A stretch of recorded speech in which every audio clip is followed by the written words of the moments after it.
Hello students, myself Bhavika Trivedi. I am taking your biology part.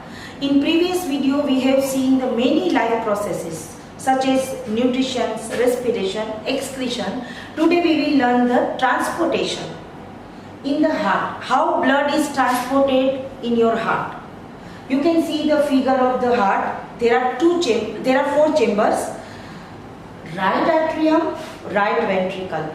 Left atrium, left ventricle. Your heart is like a closed fist. It is in conical shape. How blood is transported to the heart?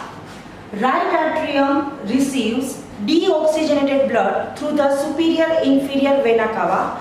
At the same time, left atrium receives blood, oxygenated blood through the pulmonary vein. Now both the atrium contracts. So blood is poured from right atrium to right ventricle, left atrium to left ventricle.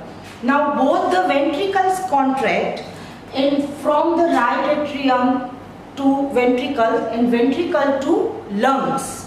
In here, left atrium to left ventricle and left ventricle to distributed to all parts of the body. In this way, blood is transported to your entire body. Now two valves are present in the heart.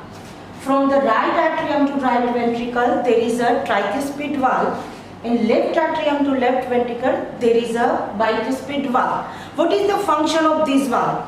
The function of this valve is to prevent the backward flow of the blood. In your body, blood is flow in unidirectional. Blood do not backward flow.